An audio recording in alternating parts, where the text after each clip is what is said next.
Hey everybody, I'm going to wait till 7 o'clock to actually kick it in, which looks like another minute. Um, so I'm going to wait for some people to sign on. I'm Andre Turan, by the way, and this is Finding Everlasting Fitness. And let's see if people come on board. I'm supposed to start the stream at 7 p.m.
Hey there. Okay.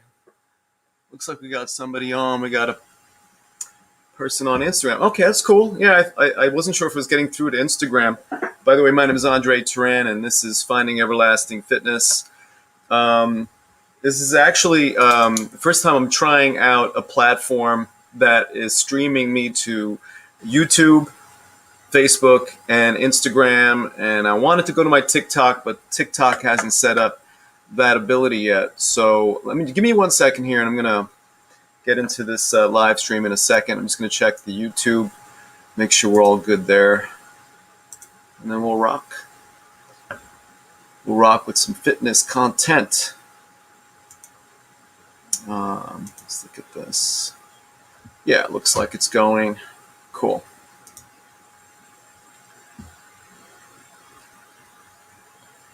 Awesome. So, all right, welcome to Finding Everlasting Fitness.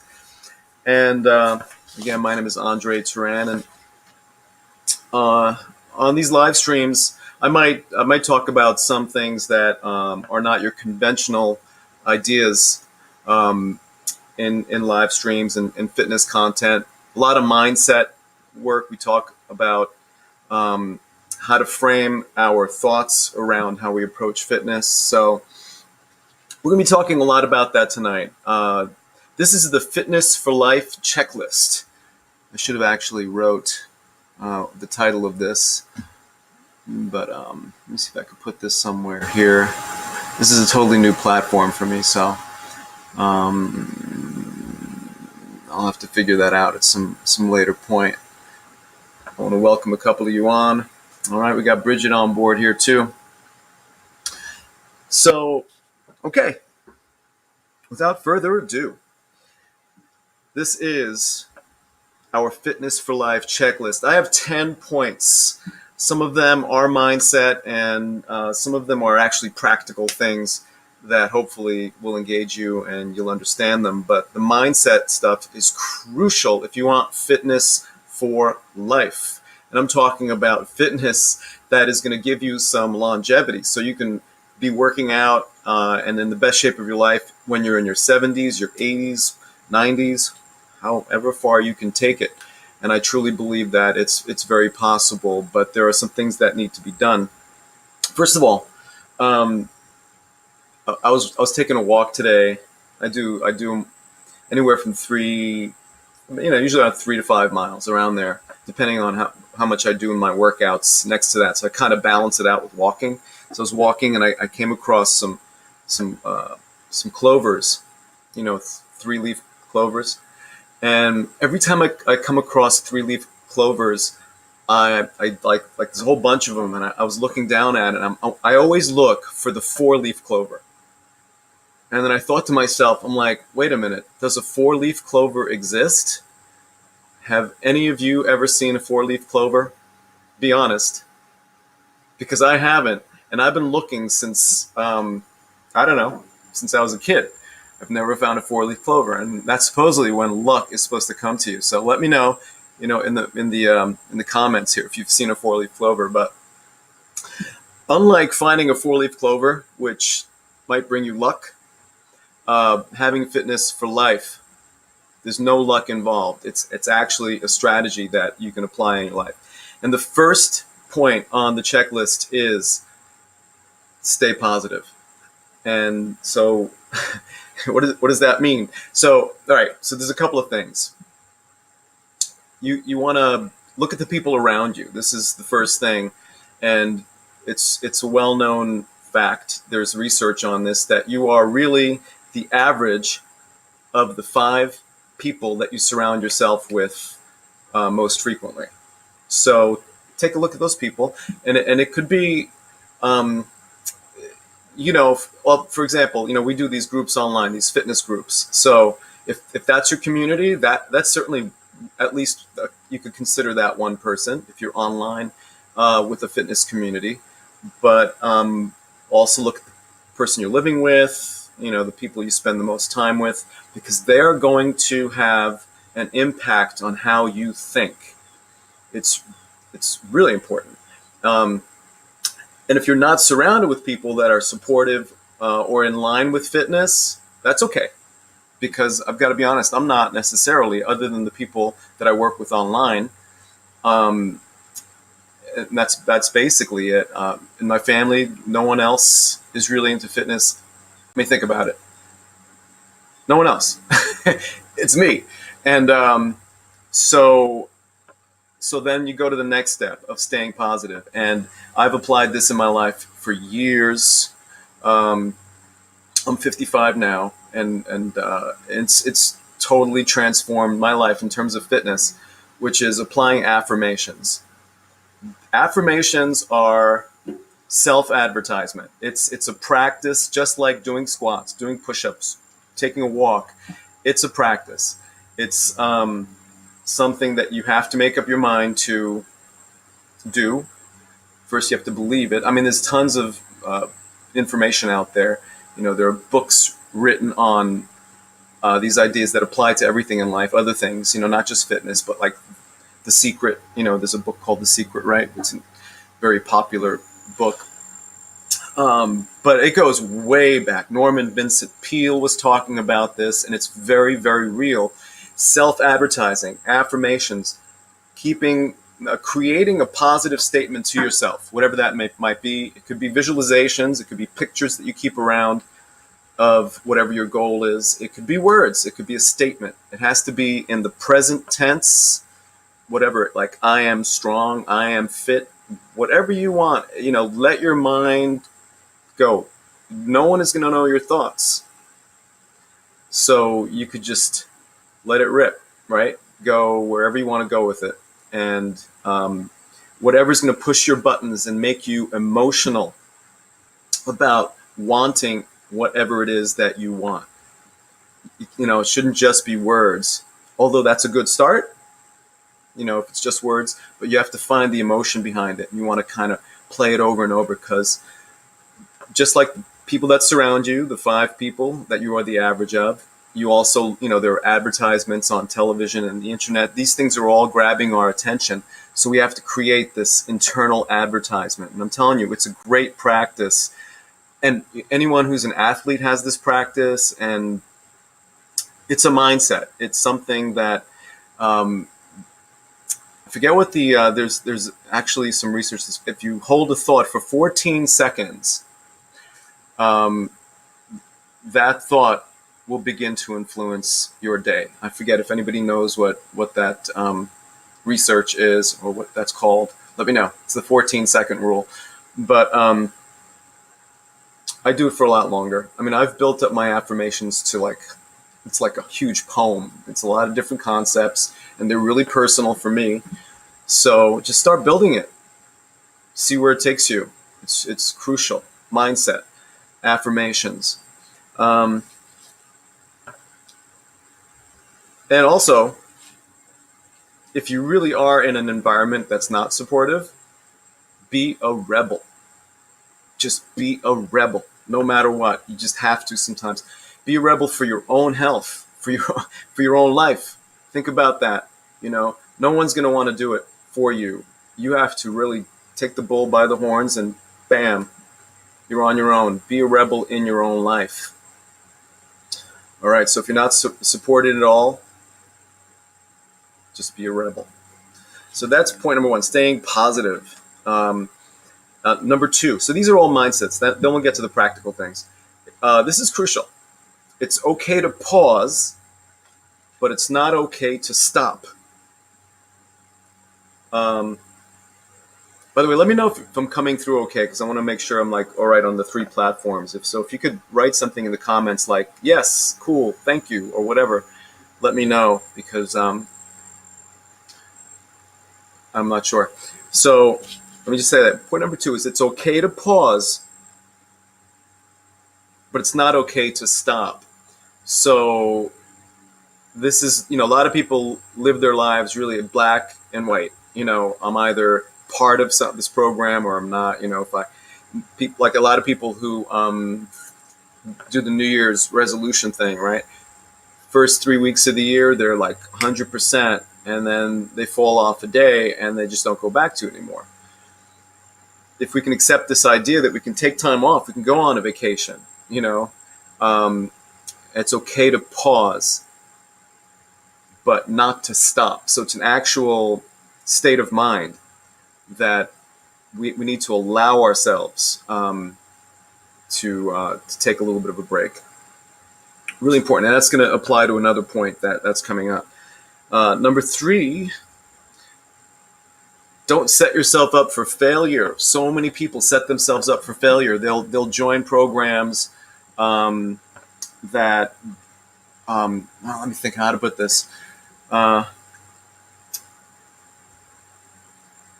So, all right, some people, they start a walking program, and then the winter hits, and whatever, it's too cold for them, so they can't walk in the winter, and they don't know what else to do. So they've set themselves up for failure. Some people will join CrossFit or something like that, and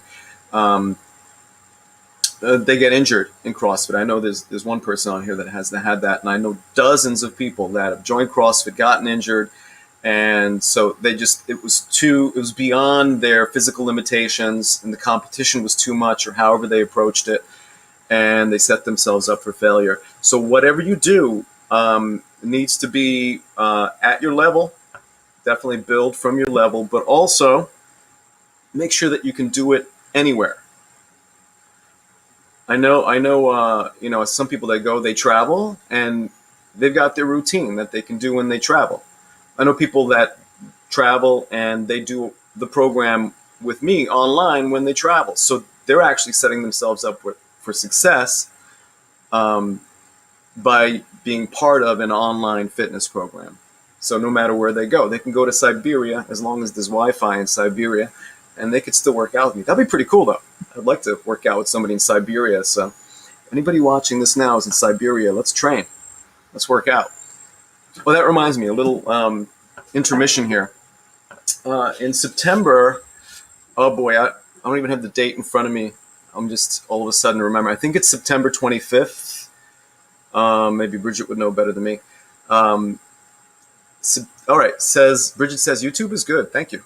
So I think it's September 25th. We're having the Power Fitness Games, and it's just 4 moves. That's it. 4 basic moves. Most people can do them, and it's a total of 40 minutes, the whole experience. And anybody that wants to be part of this Power Fitness Games, you can DM me wherever you're seeing me right now and let me know, yeah, I'd like to be part of that, and I can communicate with you. There's no charge. It's not a competition. It's an experience. It's a fitness experience. You challenge yourself. It's your own personal best. And I believe it's September 25th. You can look on my Facebook or Instagram. Maybe I'll repost it again, Power Fitness Games, or DM me and I'll send you the information. Sorry, I don't have it in front of me, but pretty sure September 25th. I do it usually as close as I can to the new season. So, and everyone's welcome to do that. All levels can participate. By the way, you can get that information on my website, which is workoutwizard.net. Workoutwizard.net. And just click on the button that says Power Fitness Games. And you can check out the 4 moves, and you can register through that too. So come on down. I think you got what it takes. All levels.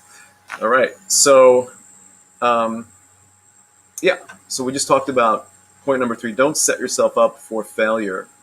Okay. And number 4. Oh, this is so important. Bridget can use this information. Because remember, we're talking about longevity. We're talking about fitness for life, right? And I always have to remind myself, it's really hard. This is one of the hardest things. So listen up. It's one of the hardest things. If you're an exerciser, this is going to be, you're going to roll your eyes. This is going to be like, yeah, that's hard. Understand the importance of recovery. Understand the importance of taking recovery days. It's in recovery that you build your muscle. It's in recovery that you enhance your endurance. It's in recovery that you're really going to make all the changes that the exercises are trying to bring you. Exercise is breaking your body down. So many people, they just exercise. I know some people that say they exercise every day. And slow walking, I'm not counting as part of that. So if you go out for a 3-mile walk slowly, that's fine. But if you're pushing yourself anaerobically every day, if you're working, alternating body parts or however you do it, and you're in the gym every day, or you're working out at home every day, whatever you do, you're making a huge mistake. If you ever tweak yourself, if you ever strain a tendon or something, and you don't take a day off, you just kind of push through it, and don't. Take that day, allow your body to heal fully, and then come back to it full force and get into that habit. You're going to feel guilty on the day that you're taking off. You're going to feel like, oh, I should be working out. And just accept that that happens to me too. I still get that. Even knowing this, I feel like that. But then I appreciate it so much. I take that day off, and then the next day, I'm so much stronger. And the body benefits from that. And it actually helps the anti-aging process in the body when you do that, when you allow that recovery to take place. So find the cycles that work best for you to recover. And this is how you know that you're recovering adequately. If you, up until a certain point, if you track your numbers, if you know what fitness feels like for you, some people track their numbers, some people don't. But if you feel like you're getting stronger, or if you see that you're actually improving in your fitness variables, then you're in a good cycle. But if you see that you're losing ground or you're grumpy, or you're sleepless at night, then you're overtraining and you need more recovery. Please, if there's any one point out of these 10, this is probably the most important. So understand the importance of recovery. And if you're not doing any recovery meals, you should. I don't want to get into that right now, but that's really important too. Understanding your timing of recovery is really important. So understand the importance of recovery. All right. Let's see. Is Michael on? Michael, let us know if you're on. All right, number 5. We're halfway through. Schedule it in. All right. Schedule it in. So do you keep an agenda? Do you have a calendar? Write it in your calendar. Just get into the habit of that. Because when you write something down, your commitment level increases. So I don't know. I write a daily to-do list. I put it for myself in the to-do list. Oh, thank you. Bridget just told me it's 9/25, September 25th. And she made a great little comment there. Maybe you all could see it, right? That since she's pulled back a little, she sees a difference, I'm assuming, in her maybe fitness experience. I guess less grumpy. And maybe you're sleeping better. I hope so. That'd be great. Yeah. Definitely. We need recovery, and especially if you have jobs like nighttime jobs, forget about it. Like nighttime shift jobs, you really need to work on recovery even that much more. So scheduling it in was number 5, and start making that a habit, writing it in your agenda. Maybe some of you already do that. I don't know. But it's a habit to get into. So you can see it, you write it down, you see it. It's kind of like an affirmation as well, right? So, if you get into that practice, it'll be really helpful. All right, so now we're going to go to some practicals here. Those of you that have been waiting for the practicals. Some of you are like, I already got the mindset. I'm good to go for life. Oh, I just want to see is that light worse or better? Let me know.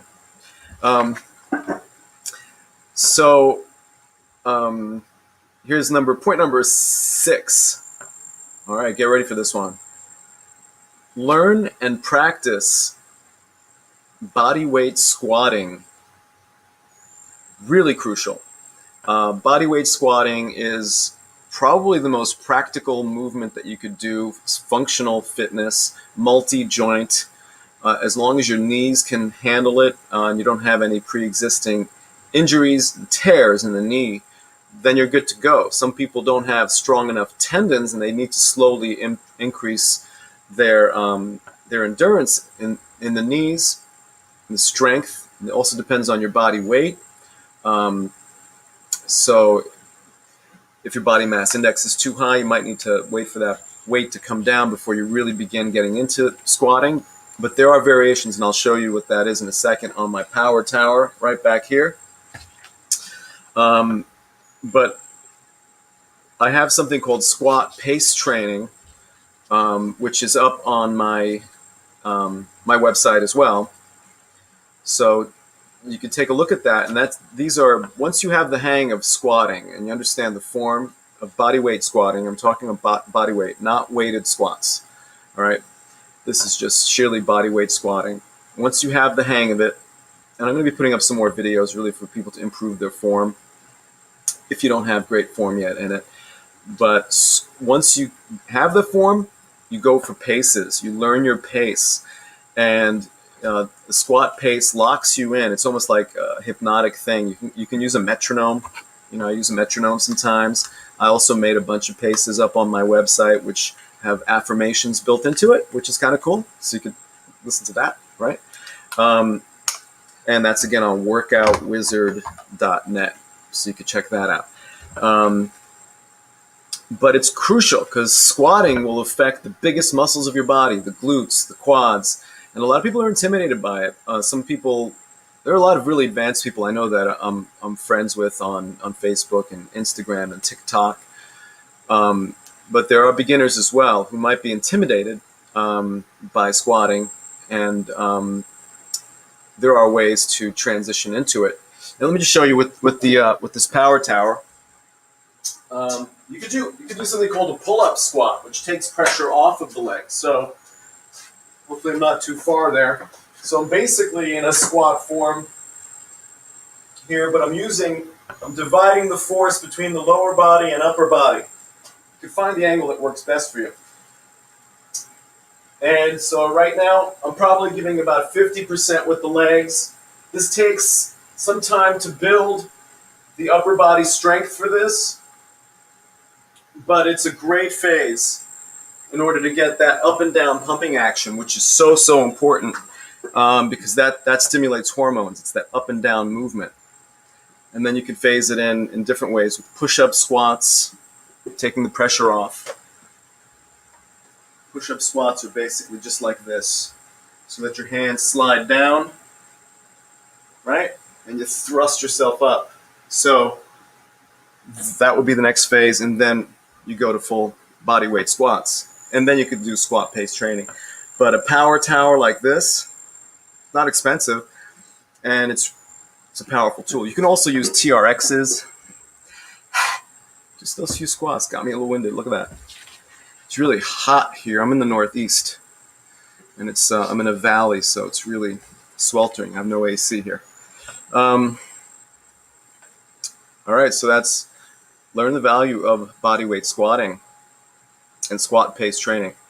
Number 7, another practical. This is something you might not know.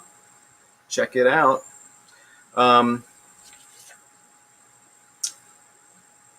at least 2,000 calories a week from activity. That's over and above your regular activity.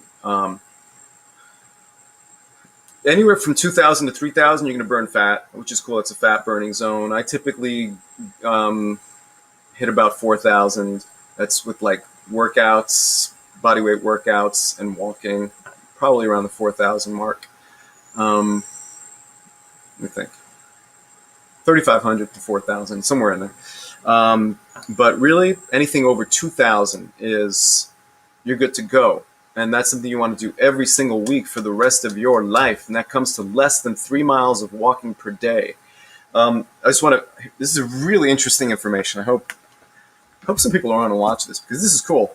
There was a study, let me see, a report by Kaiser Permanente and UC San Diego says people who exercise regularly, and we define what that means, have less severe outcomes of COVID-19 infection. And this is a study of 48,400 COVID-positive patients with more than 2 years consistent data of how often and how long they work out. So they were able to track these people for 2 years, and then of course the pandemic hit, so they were able to kind of see the people that, of the 48,400, well, it was 48,400 that were positive for COVID. There were 3 groups. There was the less than 10 minutes per week, the inactive patients, all right? Then there was people who exercised between 11 minutes and 149 minutes per week. That's the second group. And then the group that they recommend, the people that have the best survival, which is people who exercised 150 minutes or more per week. 150 minutes or more per week. The people that were in the inactive group, all right, people who really didn't exercise, they were 2.26 times more likely to be hospitalized, 1.7 times more likely to need ICU care, and 2.5 times more likely to die from COVID. There's a direct correlation with exercise and disease prevention. And the thought came to these researchers because exercise reduces inflammation. And that's really what we want to do for longevity as well. We want to keep that inflammation down. Inflammation is what kills. So, crucial. Let's see if this piece is important. No, I don't think so. Well, I'll read it anyway. This is just from the study. Inactivity was a stronger risk factor for severe COVID-19 outcomes than any underlying medical conditions except for age and history of organ transplant. So inactivity That means get active. That's a motivator right there for some of you, I hope. Got to talk about health when it comes to this pandemic too, taking care of your health. So beyond the vaccination, beyond whatever you're choosing to do, choose to exercise, choose to make it a lifestyle. And this mindset and these practicals are crucial components. So these 10 points, if you want these 10 points, you can DM me and I'll send out a Word document or something with these 10 points. So you can have them, you can print them out, you can just have them at hand at all times, maybe give them to some people, give people this information. Just let me know. Okay, another practical. All right, hang in with me. And this is by my observation and based on some studies, and I'll have to give more information that clarifies the details in this, but you want to keep an athletic or fitness level of body fat. And there's a range. It's different from person to person, of course. I'll give the men first, okay? Men from 8 to 17% is the range that you should be keeping for most of your life. It can go slightly up as you age, but 8 to 17%. You don't have to be all at the low level. You could keep it, in the teens. It's perfectly fine. For women, 17 to 24%. Once you go below the 17, you can get into some hormonal imbalances, which can also add to grumpiness, by the way. So 17 to 24%. That's a good range. And the one way to see where your body fat is just get a bioimpedance scale. It's a simple solution. I recommend the Tanita, Tanita brand. But you can there's so many options out there now. You could have, options on your phone and everything. But you want to be able to test your body fat, bioimpedance, electrical bioimpedance machine. Bioelectrical impedance. That's exactly what it's called. Bioelectrical impedance. I always confuse that. So you look that up, and then you can see where your body fat is, and you want to try to keep it in those ranges for the rest of your life. And once you're 80 and over, you can actually increase up into the what's called acceptable level. And for men, that would be more from 17 up to tops 24, or actually 18 to 24. For women, it would be 25 to 31 tops body fat percentage. So that would be the acceptable once people are 80 or over. Now, it doesn't mean you can't have lower body fat, but statistically, the people that do live the longest, they actually have what's called the acceptable level of body fat. So I'm just giving you that information. So, yeah, I'll see what I'm like when I'm 80. I don't know if I want to have more body fat, but the thing is, I'm going to go with science, right? All right, number 9, crucial. Monitor your blood pressure. So remember, we're talking about fitness for life, right? And, in the future, I'll in these live streams, I'll be doing workouts and a lot of different things. But right now, this is specifically this. I'm trying to stay on point. Fitness for life. So monitor your blood pressure. You can get a blood pressure monitor pretty cheap. I don't know, $30, $40, $100. There's different brands out there. Do your research on it. But you want to have normal blood pressure. You don't want it low. You don't want it high. High, you'll stroke out. Low, you're not going to get your minerals. You're not going to get, your electrolytes circulating. You have problems with that. So you want to test that on a regular basis. See if you're affected by caffeine. I was severely affected by caffeine. I was an overconsumer of caffeine. I was drinking like the equivalent of 4 cups a day, and my blood pressure for like a year, I couldn't figure it out because I was an addict. I was a caffeine addict. I was like, I don't know what it could be. Maybe it's the high intensity interval training. No. Anyway, I cut out caffeine. The second reading I got, and I was just like, all right, I've got to do something because I'm not in favor of stroking out, So cut out my coffee, My blood pressure is consistently now like 116 over 65. It was like within 2 days, it just went, normalized. So really, really important. So you know where you stand with that as you age. Anybody that's a baby boomer that's watching this, got to monitor that blood pressure and take action accordingly. And typically, looking at hydration is crucial. Drink at least half an ounce per pound per day of water, pure water, fresh water. Crucial. And let's see. Over-exercising can be an issue. Of course, under-exercising is definitely an issue. So you might need to begin exercising if you're not exercising. And caffeine. And there are other variables as well. But so that's monitoring your blood pressure. And then finally, number 10. What good is it to exercise if you're exercising in a way that's going to throw your body out of balance and lead you to injury? What good is it, right? It's really not good. So you want to, I've seen people that are limping when they're jogging. I see people's forms when they're lifting weights that, they're in such kyphosis that they're gonna cause severe issues. Headaches would be very common with that.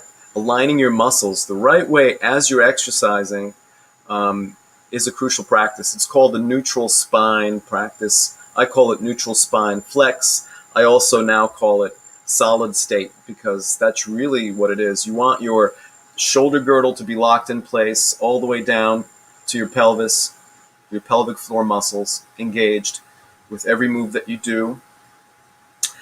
Even when you're not exercising, you want to think about it as much as you possibly can. And this is going to help prevent your body from injury. But if you practice the fitness corrective exercises, which I have, it's up on my YouTube. If you type in fitness corrective exercises, it's on YouTube. It's workoutwizard.net. Yeah, it's just that. You go to YouTube and you put into the search box workoutwizard.net. Let me just double check. I'm going there now. I don't want to mislead you.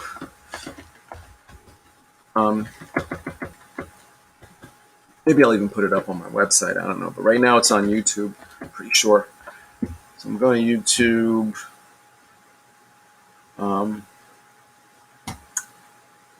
Let's see. Yeah, you just search workoutwizard.net. I should know these things, but, once you set them up, it's like, I forget what I set up. Yeah, it's workoutwizard.net, and then you go to Workout Wizard, and if it's not obvious, I'll have to make it obvious for you. I'll put it up there. It's fitness corrective exercises. And yeah, so I'll put it up on my YouTube so you can see that. Let me make a little note here so I do that. But that's put fitness corrective on YouTube. Okay. It's a practice. I practice it every day because my back went out years ago when I got hit by a car, and it's never been the same. But it was a blessing because it really taught me how to align myself. And the thing is, this alignment not only protects the back, but it begins the healing process and aligning the knees and all the way down to the ankles. It really is a super, super important practice for anybody that's an exerciser, especially functional exercising, to do on a almost daily basis. Of course, you could take some time off, but as frequently as you can to keep those joints aligned. And it's transformed my experience. I hope that it'll at least spark an idea for you and how you can apply it in your life. And especially if you're doing squats and burpees and all kinds of things, you want to make sure those joints are in place. Because unless you have some sort of a balancing practice, there's going to come that day where you make a move and all of a sudden something's going to tweak, and so it's a crucial practice, the neutral spine practice, solid state. You want to be in solid state. So that's it. So those are my 10 points. It's a lot. That is a lot. That was like 40 minutes. I don't want it to be this long. I want it to go for 15 minutes. That was it. So if you ever have any questions, this would be a place to come. Wednesday nights at 7. I'll try not to make it this long. I'd love to make it more interactive and get more people to know that I'm here, so we can connect. And thanks for watching. Hope you all have a great night. Great night, Paula, Bridget, Michael, anybody else watching. And hope to see you next week. So long.